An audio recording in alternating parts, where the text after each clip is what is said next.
One nation one election को लेकर आज यानी मंगलवार को सुबह 10 बजे से शाम 5 बजे तक मीटिंग हो रही है। इस बैठक के दौरान बीजेपी सांसद बांसुरी स्वराज पार्लियामेंट एनेक्सी बिल्डिंग में जब पहुंची तो उन्होंने काले रंग का एक बैग लिया हुआ था। इस काले रंग के बैग पर लिखा हुआ था नेशनल हेराल्ड की लूट।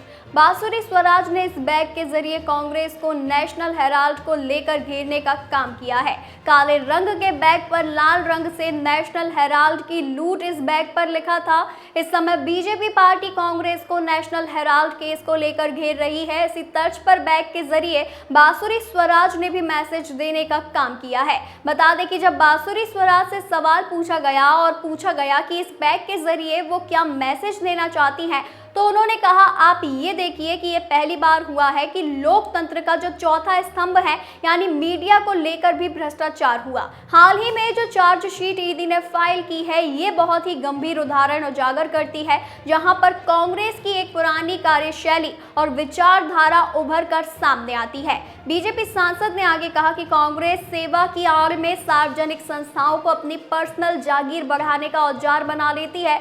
2000 करोड़ रुपए की संपत्ति कौड़ियों के भाव पर 50 लाख रुपए में यंग इंडिया लिमिटेड कंपनी ने हड़प ली। ये यंग इंडिया लिमिटेड कंपनी एक ऐसी कंपनी है जिसकी ऑनरशिप 76% गांधी परिवार की है। इसीलिए इस मामले को लेकर कांग्रेस की जवाबदेही बनती है।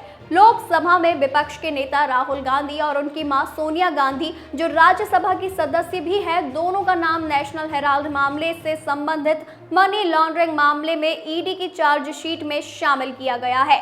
ये मामला कोई नया नहीं है, एक दशक से भी ज्यादा समय से इसकी जांच चल रही है और इस अखबार की कहानी 1938 से चली आ रही है, जब पूर्व प्रधानमंत्री जवाहरलाल नेहरू ने इसकी स्थापना की थी।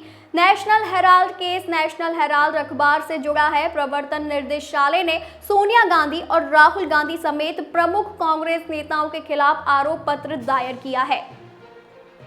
ये मामला साल 2012 में बीजेपी नेता सुब्रमण्यम स्वामी की तरफ से दायर एक याचिका से जुड़ा है, जिसने एक ट्रायल कोर्ट को, आयकर विभाग को नेशनल हेराल्ड अखबार और गांधी परिवार के वित्तीय मामलों की जांच करने की अनुमति देने के लिए प्रेरित किया था और बाद में ईडी ने इसे अपने कब्जे में ले लिया था।